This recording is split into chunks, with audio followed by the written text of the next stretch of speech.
Ever stopped and wondered, like, why is there an H in the word hour? The K in knuckles. Why is that there? Yeah. Well, we are going deep today into the world of silent letters in English. Um, those letters that we don't pronounce, but are still there in our spelling. Right. And what we're finding is that these silent letters, they're not actually useless. Yeah. It's like they're little time capsules holding all these clues to a word's history and how it's traveled through different languages. It's true. We often think of them as just like these weird quirks Yeah. of English spelling, but they really do have some stories to tell. Oh, they absolutely do. And we've got some really cool sources today that dive into this. We've got a YouTube video, a really fun one actually, that has this whole silent letter day party going on. Okay. We've got a blog post from a teacher who is very passionate about silent letters, and they make a really good argument about why they actually make sense. Interesting. And then we've got this essay that goes way back into the history of English spelling and talks about things like the great vowel shift. Oh, wow. So we are really going to get into it. Oh, we are. We're going to uncover like all the hidden logic behind why English spelling can be so puzzling. And by the end of this, you'll probably be a better speller. Oh, I hope so. I need all the help I can get. Okay, so this YouTube video celebrating Silent Letter Day, it is hilarious. Like, imagine just walking around and saying half a how instead of half an hour. Right. Or like kif instead of knife. Yeah. You know what? It does make you realize just how many silent letters we really use. Oh, yeah. And how strange it would actually sound. Yeah. If we were to pronounce all of them. It would be a whole different world. Salmon for dinner, anyone. I think I'll pass. Yeah, I think I'm good too. I'll take the champagne though.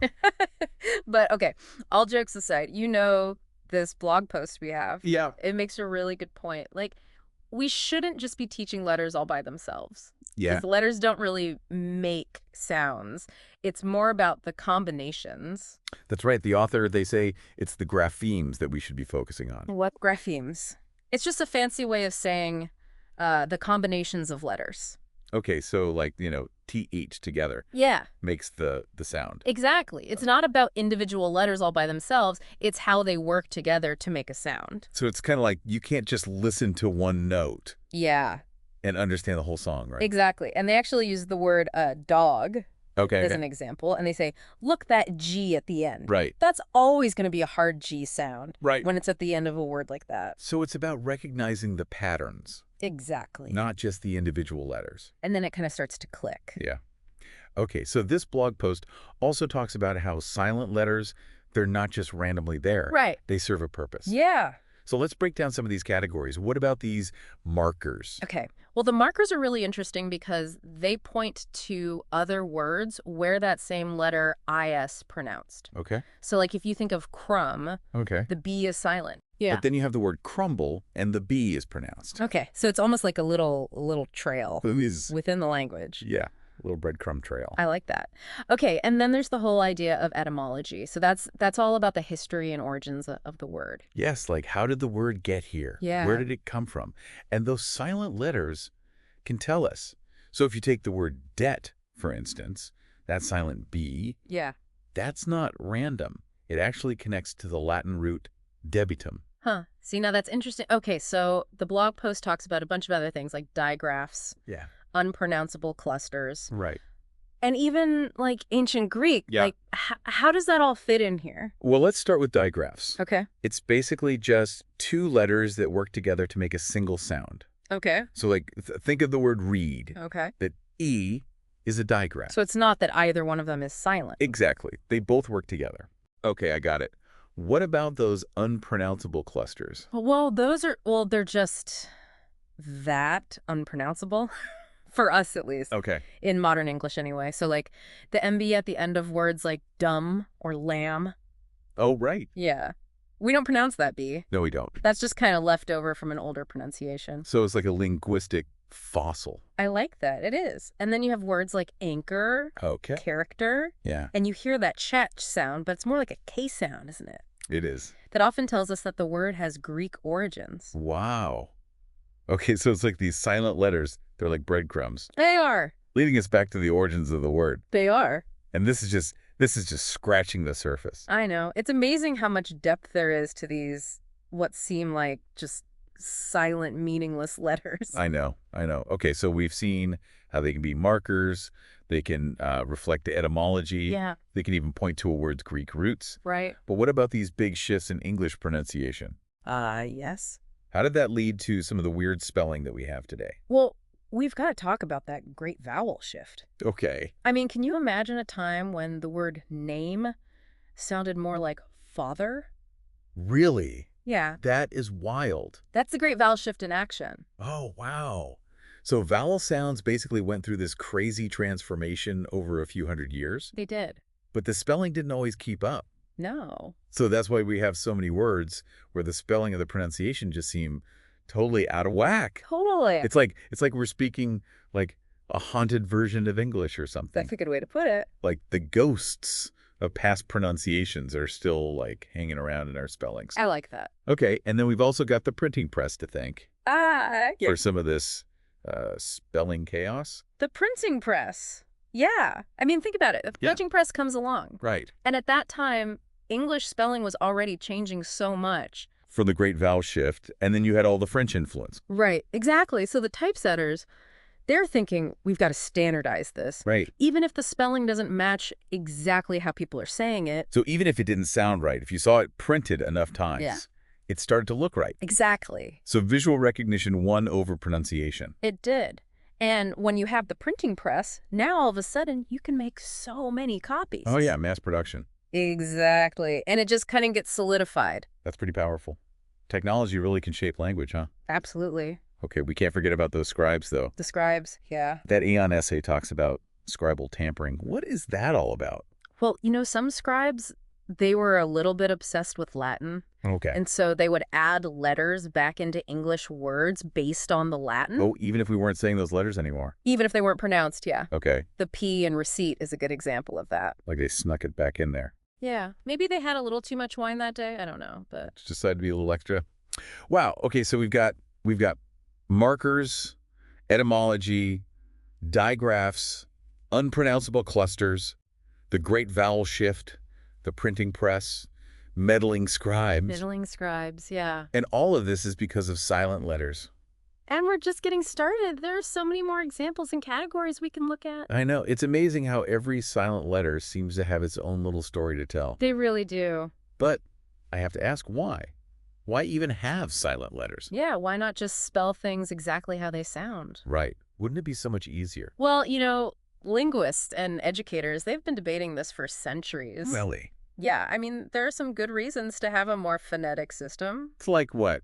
Well, it could make learning to read and write much easier. Oh, especially for people learning English as a second language. Exactly. Think about all the time we spend trying to memorize all those crazy spellings. I know, right? It's a lot. But there's a trade-off, you see. Because English, it borrows words from so many other languages. Yeah. And those words often keep their original spelling. So if we tried to make English perfectly phonetic, we'd lose all those connections. Oh, so we'd be sacrificing, like, the history and the etymology of the words? In a way, yes. And then there's the whole issue of all the different accents and dialects. Right. I mean, whose pronunciation would we choose It's true. as the standard? Yeah, it would be impossible. To standardize all the different ways that people say things. I see your point. Plus, language is always changing anyway, right? So even if we did come up with this perfect phonetic system, it would probably be outdated pretty quickly. Exactly. So maybe those silent letters, they're kind of a necessary evil. Maybe. Or maybe, just maybe, they add a little charm to the language. Yeah, maybe they do. They're definitely unique. They are. This whole conversation, it's really changed how I look at silent letters. I used to see them as mistakes. But now I kind of appreciate them. Like they're clues to the history of the language. They are. And they really do make you think, don't they? I do. About how we got to where we are today. For sure. So listeners, the next time you see a word and you're like, wait a minute, why is that letter there? Yeah. Don't just ignore it. Think about it. Take a second to be curious. Yeah. Think about what story that silent letter might be trying to tell. You might be surprised at what you discover. It's like they're little puzzles, And those silent letters, they're like clues Oh, yeah. to help us solve those puzzles. I like that.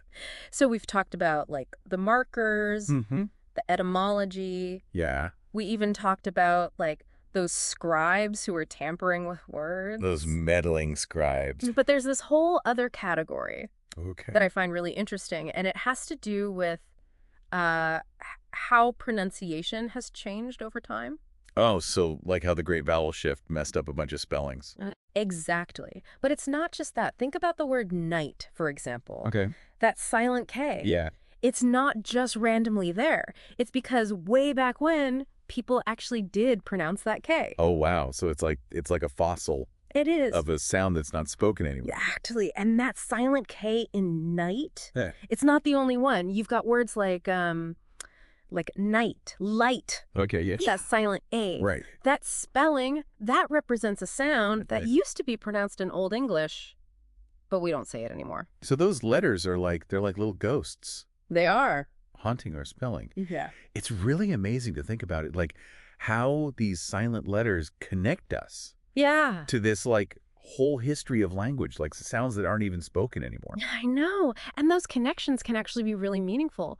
Remember those words with that silent W at the beginning that we were talking about before? Oh yeah, like rap, Yeah. wreck, Wrestle, Yeah. those silent W's, they reflect a sound Okay. from way, way back. Okay. It was a Germanic consonant cluster, and it had this meaning, this sense of twisting or distortion. So like even though we don't pronounce the W anymore, Yeah. it's still kind of there in the meaning of the word. Exactly. It's like that twisting. It's Yeah. built into the word itself. Wow, that's really cool. So even though the pronunciation has faded, Yeah. the spelling is kind of holding on to that echo from the past. It is. It really is. And it's affecting like how we understand those words, even if we don't realize it. Right. Like on a subconscious level, Yeah. they're still shaping how we think about the word and what it means. That's pretty amazing. It makes you wonder, Yeah. are these letters really silent? That's a great question. Like, I know they're not pronounced, Yeah. but they're obviously not meaningless either. Right. It's not like they're just there doing nothing. Or doing something. They are. They're like these little whispers Yeah. giving us these hints about where the word came from, Okay. how it's related to other words. It's Yeah. really fascinating. Yeah. So instead of like dismissing them or ignoring them, Yeah. we should really approach them with a sense of curiosity. Absolutely. Like, why is this letter here? Yeah. What's the story? It's the story. You know? That's the fun I part. love that. It's like every word is a mystery. It is. It really is. And for you, the listener, Yeah. I mean, this means that even the most ordinary words, the words we use every single day, Yeah. they can have these like hidden depths, Right. you know? So the next time you come across a word with a silent letter, Yeah. don't just skim over it. Right. Pause for a second. Okay. Think about it. Yeah. Why is that letter there? Yeah. What's it trying to tell us? Exactly. It's the story. I know. It's making me think of all these other words like psychology with that silent P. Yeah. Now I'm like, I gotta go look that up. I know, right? See where that came from. Yeah. It's a rabbit hole. It is. Yeah. It really is. And our sources gave us some great starting points like read, crumb, debt. Oh, and Wednesday. Yeah, Wednesday. That was always a fun one. That's a good one. The list just goes on and on. It does, doesn't it? So many words to explore. As we're wrapping up our deep dive today into the world of silent letters, what's the one big thing you hope our listeners take away from this?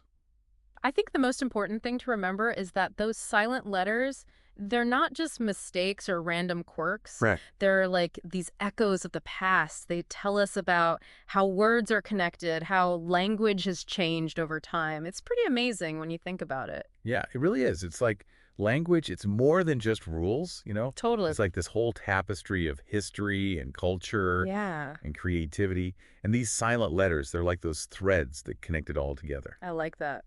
So to all our listeners out there, as you keep exploring the world of words, pay attention to those silent letters. Yeah, don't be afraid of them. Don't be afraid of them. Have fun with them. You never know. They might just lead you to some amazing discoveries. Exactly.